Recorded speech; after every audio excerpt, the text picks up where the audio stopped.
आज की क्लास में हम स्टार्ट करेंगे रदरफोर्ड अल्फा स्कैटरिंग एक्सपेरिमेंट। ये है हमारी यूनिट नंबर 8 का लेक्चर नंबर 2। प्रीवियस लेक्चर में हमने पढ़ा था थॉमसन मॉडल ऑफ एटम। तो जो ये रदरफोर्ड मॉडल ऑफ एटम है ये दिया था रदरफोर्ड ने, और इसके जो दो कोलाबोरेटर थे गीगर एंड मार्सडन ने। ये इसके साथ इसके दो पार्टनर और थे जिन्होंने कब 1911 के अंदर, जो रदरफोर्ड मॉडल था वो 1911 में दिया गया और जे थॉमसन मॉडल कब दिया गया था 1904 में। तो मींस इसके इतने टाइम के बाद जो रदरफोर्ड और उसके ये जो दो साथी थे इन्होंने मिलकर रदरफोर्ड अल्फा स्कैटरिंग एक्सपेरिमेंट दिया। इसके अंदर क्या प्रूव किया था इन्होंने, जैसे हमने जे थॉमसन में पढ़ा था उसमें जे थॉमसन ने क्या बता दिया था कि जो जैसे वाटरमेलन होता पूरा का पूरा रेड पार्ट जो होगा वो किसको रिप्रेजेंट करेगा, पॉजिटिव को, और उसके अंदर जो सीड होते हैं वो किसको रिप्रेजेंट करते हैं, नेगेटिव को। तो मीन्स सारा का सारा जो पॉजिटिवली चार्ज होता है वो यूनिफॉर्मली डिस्ट्रीब्यूटेड होता है, ये बताया था जे थॉमसन ने। क्या बताया था कि पूरा पॉजिटिव चार्ज, ये जो वर्ड मैंने कल के लेक्चर में भी बताया था कि क्या वर्ड था वो, यूनिफॉर्मली डिस्ट्रीब्यूटेड, कि पॉजिटिव चार्ज हर जगह पर इक्वली डिस्ट्रीब्यूट किया गया था। और यही वर्ड सबसे ज्यादा गलत था। किस तरह से गलत था, ये बात रदरफोर्ड ने समझाई थी अपने इस एक्सपेरिमेंट में। तो उसने अपने इस एक्सपेरिमेंट के अंदर सबसे पहले ये जो सी की शेप है ये क्या है, एक lead cavity. Lead cavity means जो मटेरियल है ये लेड है, जो हम पीरियोडिक टेबल में लेड एलिमेंट पढ़ते हैं उस लेड का बना हुआ। लेड क्यों लेते हैं, क्योंकि लेड सबसे ज्यादा स्टेबल होता है, इसलिए उसने ये लेड कैविटी ली। और इसके अंदर यहाँ पर जो ये एस है ये है बिस्मिथ, जिसका एटॉमिक नंबर है 83 और मास नंबर है 214। ये बिस्मिथ एलिमेंट हमने यहाँ पे प्लेस कर दिया लेड कैविटी के अंदर। ये जो बिस्मिथ होता है अल्फा पार्टिकल का सोर्स होगा। कौन से पार्टिकल का, अल्फा पार्टिकल का।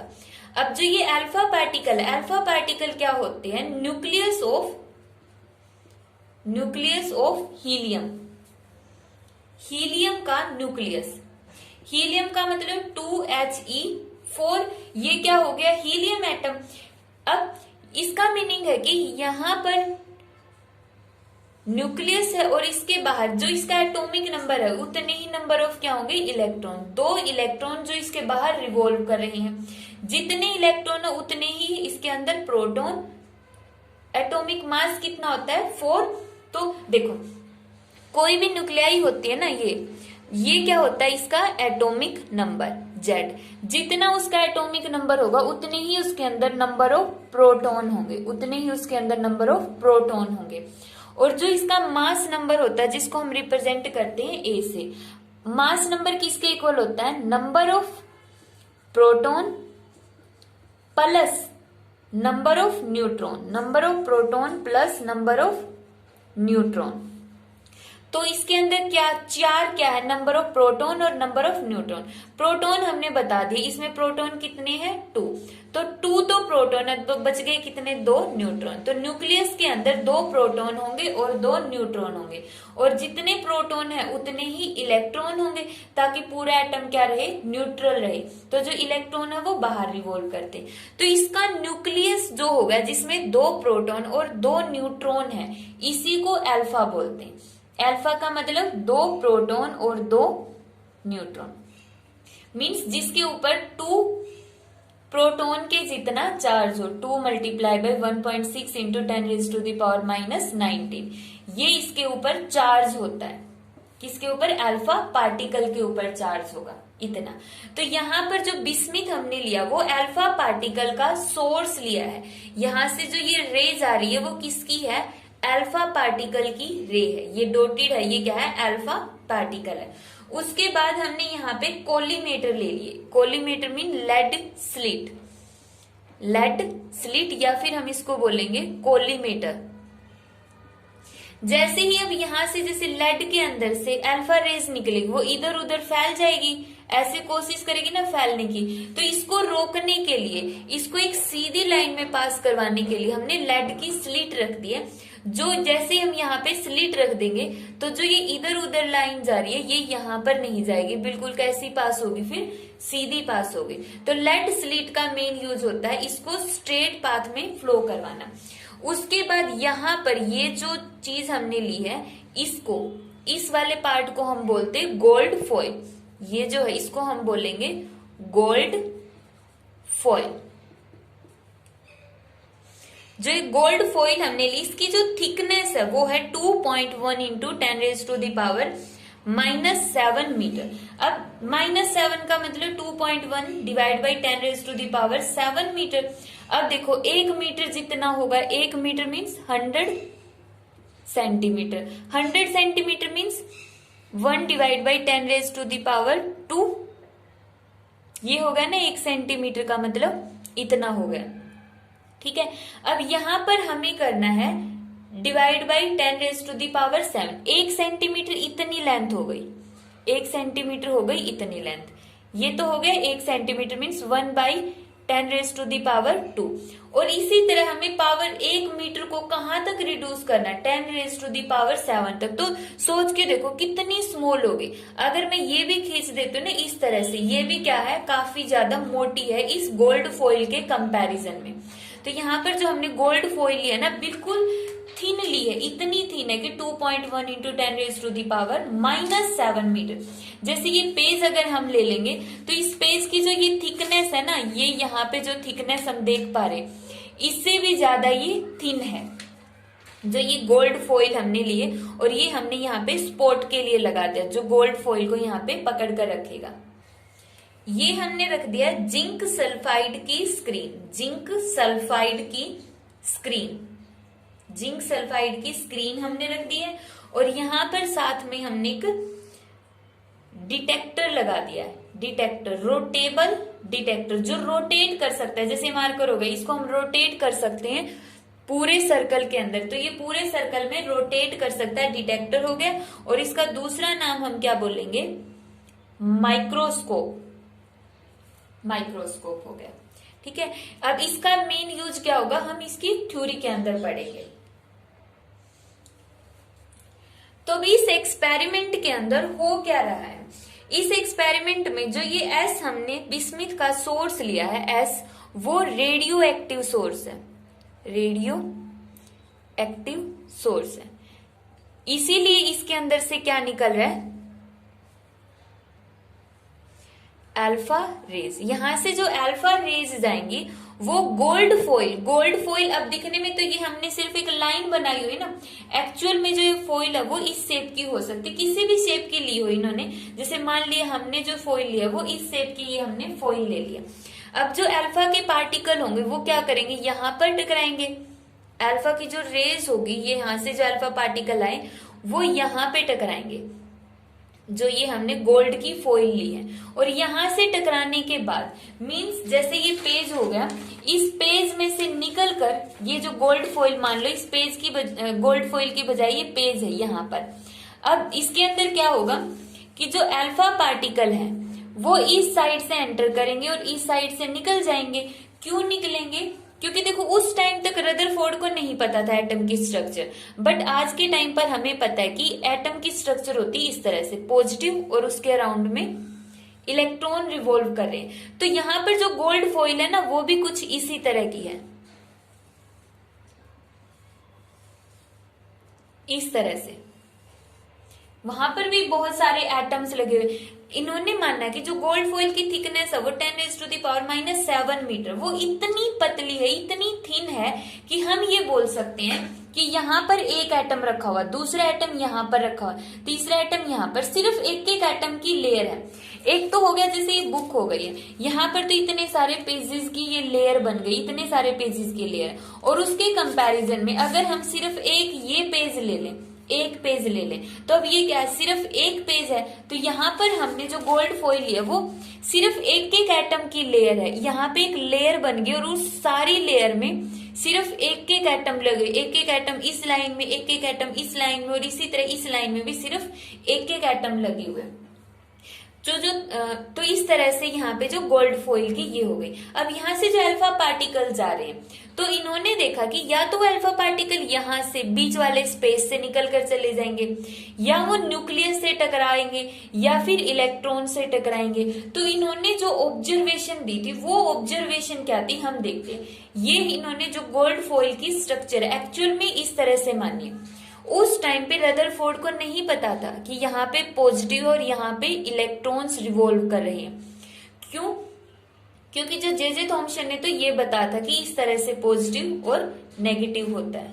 ठीक है, तो उस टाइम तक उनको नहीं पता था ये। तो उसने क्या क्या ऑब्जर्वेशन दी इस पूरे के पूरे एक्सपेरिमेंट से। जो उसने एक्सपेरिमेंट में देखा कि जो अल्फा पार्टिकल है यहां से कहीं से भी निकलकर गोल्ड फॉइल में से निकलकर कहां पर जा रहे हैं, जिंक सल्फाइड की स्क्रीन पर स्ट्राइक करें। जैसे ही ये पार्टिकल जिंक सल्फाइड की स्क्रीन पर स्ट्राइक करेंगे तो यहां पर एक ब्राइट स्पॉट बन जाता है। जिंक सल्फाइड की स्क्रीन पर क्या बन जाता है? एक ब्राइट स्पॉट बन जाएगा। यहां पर कहीं पर भी स्ट्राइक कर सकते हैं ये। तो यहाँ पे इस तरह से ब्राइट स्पॉट बन जाएगा। ये वाली जो रे है ये इसके पीछे से निकल कर जा रही है इस तरह से यहाँ पे। ठीक है, तो ये इसकी फर्स्ट ऑब्जर्वेशन जो उन्होंने एक्सपेरिमेंट किया, और एक्सपेरिमेंट के बाद उसकी जो फर्स्ट ऑब्जर्वेशन आई वो ये वाली थी कि जो मोस्टली अल्फा पार्टिकल है वो पास हो जाते स्ट्रेट, दैट इज उनको कोई कोलिजन ही नहीं करना पड़ा। जो हमने यहाँ पे ये बनाया हुआ था कि जो गोल्ड फॉइल के अंदर एटम है, हमें पता है कि वो एटम इस तरह से लगे हुए, तो इसका मतलब उनको कोई कोलिजन ही नहीं करना पड़ा। सीधे पास होने का मतलब तो यही है ना कि ये जो पार्टिकल है यहाँ पे सीधे स्ट्राइक कर रहे हैं, तो इसका मतलब उनको कोई कोलिजन नहीं करना पड़ा। एटम के अंदर मोस्टली स्पेस वैकेंट है। तो इसका मतलब क्या निकल गया? इस ऑब्जर्वेशन का कंक्लूजन क्या निकला कि एटम के अंदर मोस्टली स्पेस वैकेंट होता है, इसलिए तो कोई कोलिजन ही नहीं हुआ अल्फा पार्टिकल का। गोल्ड फॉइल के अंदर से वो निकल गए हैं बीच के अंदर से। ठीक है, तो सबसे ज्यादा पार्टिकल थे जो। उसके बाद जितने भी अल्फा पार्टिकल फॉल हो रहे उनमें से सिर्फ 0.14% अल्फा पार्टिकल के अंदर सिर्फ 1 डिग्री से ज्यादा स्कैटरिंग होगी। ये सीधा बात होगा इसके पास होने का। और जो स्कैटरिंग हुई इस तरह से होगी, ये जो एंगल होगा इसको हम बोलेंगे स्कैटरिंग एंगल थीटा। ये जो एंगल होगा इसको हमने क्या बोला? थीटा। और ये जो थीटा है वो अप्रोक्सीमेटली 1 डिग्री या फिर इसे थोड़ा बहुत ज्यादा। ठीक है, इतने 0.14 अल्फा पार्टिकल, जितने भी अल्फा पार्टिकल फॉल हो रहे हैं, अगर 8000 अल्फा पार्टिकल फॉल हो रहे तो 8000 का 0.14%, सिर्फ इतने पार्टिकल हैं वो 1 डिग्री से ज्यादा डिफ्लेक्ट होंगे। ये हमने यहाँ पर फोल्ड करवा दिए इस तरह से। ठीक है, तो दूसरी ऑब्जर्वेशन ये हो गई। तो इसका कंक्लूजन क्या निकलता है? ये 1% से थोड़ा सा ज्यादा क्यों हुए? मे बी उनको माइनर सी क्या हुई, माइनर सी उनको कोलिजन करना पड़ा, या माइनर सी उनको रिपल्सन फेस करनी पड़ी। माइनर सी कोलिजन हुआ या फिर माइनर सा रिपल्सन फेस करना पड़ा। इसका कंक्लूजन ये निकल गया। थर्ड कि about 1 alpha particle scatter more than 90 degree, कि 8000 में से, कि अगर हम मान लेते कि 8000 अल्फा पार्टिकल है, 8000 अल्फा पार्टिकल में से लगभग 1 अल्फा पार्टिकल ऐसा होगा जो 90 डिग्री से ज्यादा के एंगल पर डिफ्लेक्ट होगा। जाना तो चाहिए था इसको इस तरह से सीधा, इस तरह से सीधा जाना चाहिए था, बट ये चला गया 90 डिग्री से ज्यादा एंगल पर इस तरफ डिफ्लेक्ट हो गया है। तो ये सिर्फ 8000 अल्फा पार्टिकल जब इस गोल्ड फॉइल पर बार बार फॉल होंगे ना, 8000 अल्फा पार्टिकल, तो उनमें से सिर्फ 1 अल्फा पार्टिकल ऐसा होगा जो ग्रेटर देन 90 डिग्री के एंगल पर स्कैटर हो जाएगा, सिर्फ 1 अल्फा पार्टिकल। और अगर हम बोलेंगे कि क्या इससे के अलावा कोई स्कैटरिंग नहीं होगी, तो हम बोलेंगे जितने भी अल्फा पार्टिकल हो रहे हैं टोटल हो रही है, तो हमने 8000 में से लिया था कि जितने भी अल्फा पार्टिकल हम फॉल करवाएंगे उन टोटल में से 1 या 2 अल्फा पार्टिकल ऐसा होगा जो 180 डिग्री पर डिफ्लेक्ट होगा। मतलब यहां से फॉल हुआ और वापिस इसी पाथ पर चला गया, वापिस से इसी पाथ पर चला गया। ये इसका 4th ऑब्जर्वेशन होगा कि 1 या फिर दो अल्फा पार्टिकल ऐसे होंगे जिनके अंदर स्कैटरिंग एंगल कितना होगा, 180 डिग्री होगा। अब 180 डिग्री का क्यों आया कि जो अल्फा पार्टिकल है उन पर चार्ज कैसा होता है, पॉजिटिव, क्योंकि अल्फा का मतलब दो प्रोटॉन और दो न्यूट्रॉन। न्यूट्रॉन पर तो चार्ज 0 है, प्रोटॉन पर चार्ज होता है और कैसा होता है, पॉजिटिव। तो अगर अल्फा पार्टिकल इस जगह पर इस न्यूक्लियस की तरफ आता है तो अल्फा पर भी पॉजिटिव और न्यूक्लियस भी पॉजिटिव, तो ये न्यूक्लियस जो होगा अल्फा पार्टिकल को रिपेल कर देगा सेम डायरेक्शन में। तो ये हो गया इसका कंक्लूजन कि एक या दो अल्फा पार्टिकल वापिस उसी पाथ पर क्यों चले जाते हैं, क्यों, ड्यू टू रिपल्शन। तो ये इसकी ऑब्जर्वेशन थी। अब हम इनको एक्सप्लेन करते हैं अच्छे से, जो इसकी एक्सप्लेनेशन होगी वो देखते हैं। तो एक्सप्लेनेशन में हम क्या लिखेंगे कि जो स्कैटरिंग ऑफ अल्फा पार्टिकल है वो किसकी वजह से होती है। अल्फा पार्टिकल निकल कर आ रहे हैं इस पाथ से, अल्फा जिस पर पॉजिटिव चार्ज होता है 2e या फिर हम बोल देंगे 2p, कुछ भी बोल सकते हैं, ठीक है। 2e पॉजिटिव चार्ज होगा अल्फा पार्टिकल पर, is due to Coulombian interaction of alpha particle with positive charge and electron in every atom of gold foil. जो गोल्ड फॉइल हमने यहाँ पर ली थी, उस गोल्ड फॉइल के अंदर जितना भी पॉजिटिव चार्ज है और उसके बाहर जो इलेक्ट्रॉन रिवॉल्व कर रहे हैं उनके साथ जब ये इंट्रैक्शन करेगा, अट्रैक्शन या फिर रिपल्शन, कोलम्बियन इंट्रैक्शन का मतलब उनकी तरफ या तो ये अट्रैक्ट होगा या फिर रिपेल होगा।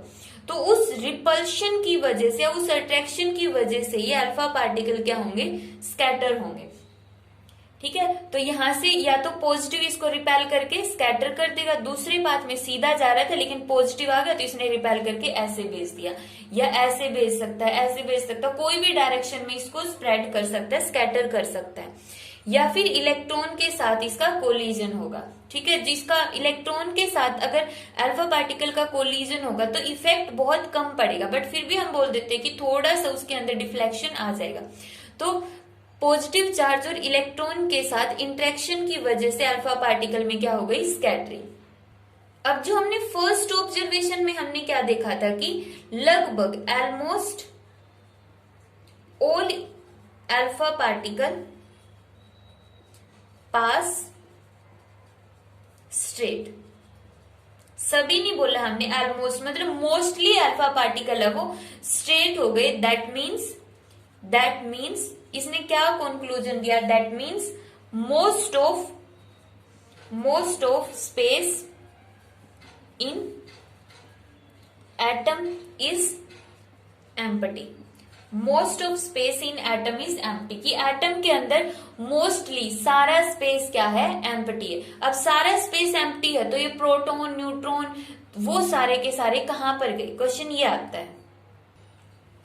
अब रदरफोर्ड ने, जो हमने 4 ऑब्जर्वेशन पढ़ी थी कि मोस्टली सारे पार्टिकल सीधा पास हो जाते हैं, 0.4% अल्फा पार्टिकल के अंदर स्कैटरिंग होगी ग्रेटर देन 1 डिग्री, और 8000 अल्फा पार्टिकल में से एक अल्फा पार्टिकल ऐसा होगा जिसके अंदर स्कैटरिंग होगी ग्रेटर देन 90 डिग्री, और जितने भी अल्फा पार्टिकल फॉल हो रहे उनमें से एक या फिर 2 अल्फा पार्टिकल ऐसा होगा जिसके अंदर स्कैटरिंग होगी 180 डिग्री।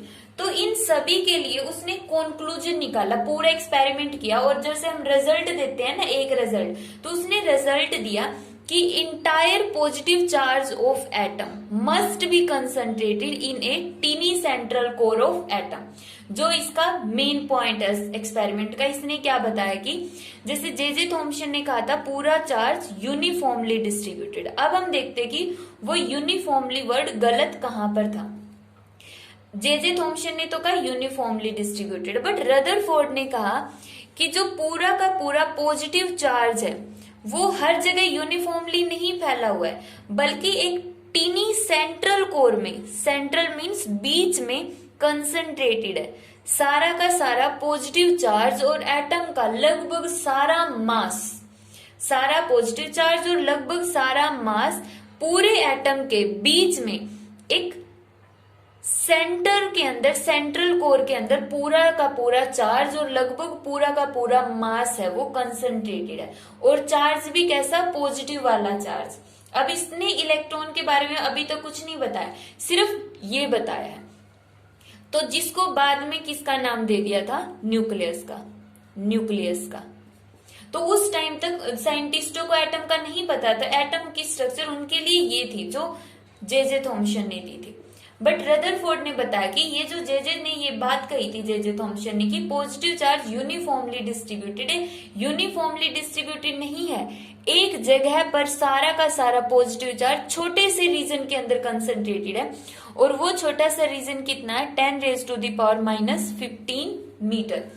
मीन्स जैसे 1 सेंटीमीटर इतनी लेंथ होती है ना, तो ये तो कितना होगा, 1 सेंटीमीटर लेंथ है, तो ये कितनी लेंथ है, इन्होंने बोला 10⁻1 डिवाइड बाई 10⁻15। तो सोचो कितने स्मॉल डिस्टेंस है। अगर मैं ये पॉइंट भी डाल देती हूँ ना यहाँ पे, ये पॉइंट भी इससे बहुत ज्यादा बड़ा है, बहुत बहुत ज्यादा बड़ा है, ठीक है। तो इसने बताया था रदरफोर्ड ने कि पूरा टोटल पॉजिटिव चार्ज और लगभग सारा मास इस थोड़े से एरिया में कंसंट्रेटेड है, इतनी लेंथ के अंदर, ठीक है। मीन्स इसका फिर एरिया निकालेंगे, उस न्यूक्लियस की रेडियस बता दी है कि इतना रीजन जिसकी रेडियस इतनी है, इतने रीजन में सारा का सारा पॉजिटिव और मास कंसंट्रेटेड, और जिसका नाम इसने क्या दे दिया, न्यूक्लियस।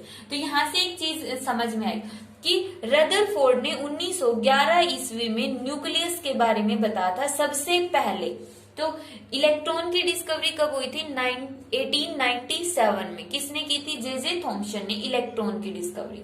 उसके बाद एटम के अंदर पता चला इलेक्ट्रॉन ही नहीं न्यूक्लियस भी होता है। किसने बताया, 1911 में रदरफोर्ड ने ये बात बताई थी कि न्यूक्लियस होता है जहां पर पूरा का पूरा पॉजिटिव चार्ज कंसंट्रेटेड होता है। अब जैसे हमने ये चीज एक्सप्लेन नहीं की थी, ये वाली दोनों, बाकी तो हमने कर दिए थे, दोनों की एक्सप्लेनेशन इसने क्या दी। फिर रदरफोर्ड ने जब ये कहा ना, जब पूरा का पूरा चार्ज इस रीजन में कंसंट्रेटेड है, तो इसका मतलब अब जब अल्फा पार्टिकल आ रहा है, अल्फा पार्टिकल पर चार्ज कितना, +2e, और गोल्ड का जो ये न्यूक्लियस है इस पर चार्ज कितना होगा, Ze। एटॉमिक नंबर गोल्ड का कितना होता है, 79, तो 79e। तो यहाँ पर देखो, इस पर तो सिर्फ 2e है, और यहाँ पे कितना है, 79e, इतना Ze, मीन्स इतना ज्यादा पॉजिटिव चार्ज है। ये पॉजिटिव चार्ज जब इस पॉजिटिव चार्ज की तरफ आएगा तो क्या ऑफर करेगा, ये रिपल्शन को फील करेगा। इस वजह से जब ये बिल्कुल हेड ऑन कोलिजन करते हैं ना, हेड ऑन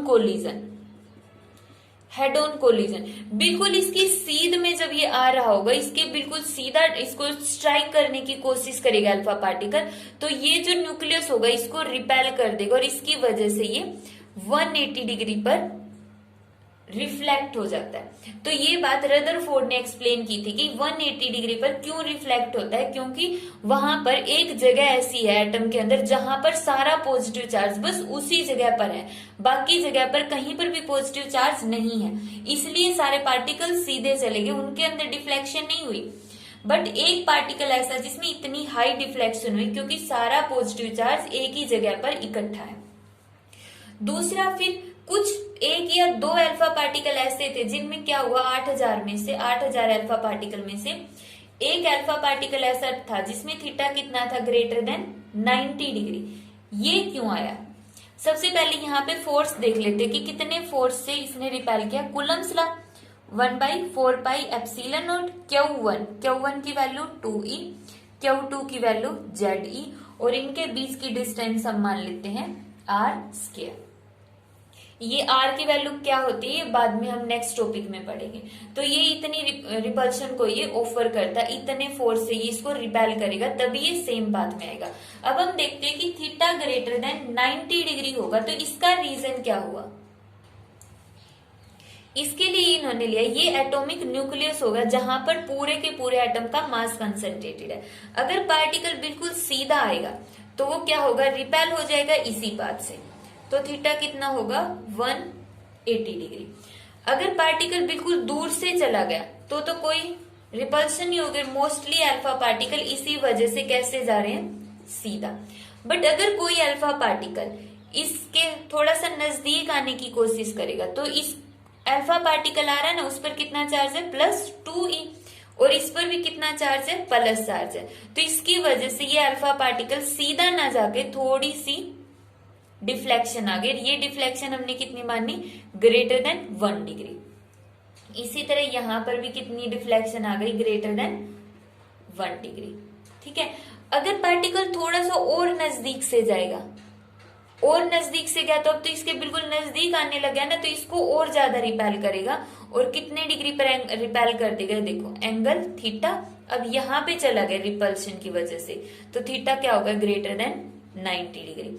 इसी तरह अगर हम यहाँ पे शो करें तो ये देखो इसके नजदीक आएगा, तो ये इसको क्या करेगा, वापिस से रिपेल कर देगा। तो ये एंगल कितना होगा, ये वाला angle theta greater than 90 degree. तो जो थर्ड कंक्लूजन थी कि 8000 अल्फा पार्टिकल में से एक अल्फा पार्टिकल ऐसा होता है जो ग्रेटर देन 90 डिग्री पर डिफ्लेक्ट हो जाता है। तो रदरफोर्ड ने इस चीज को भी एक्सप्लेन कर दिया कि ये इस वजह से ये स्कैटर हो जाता है ग्रेटर देन 90 डिग्री के एंगल पर। तो यहाँ पे रदरफोर्ड के जो इंपॉर्टेंट पॉइंट थे वो क्या क्या थे, एक तो उसने न्यूक्लियस के बारे में बता दिया था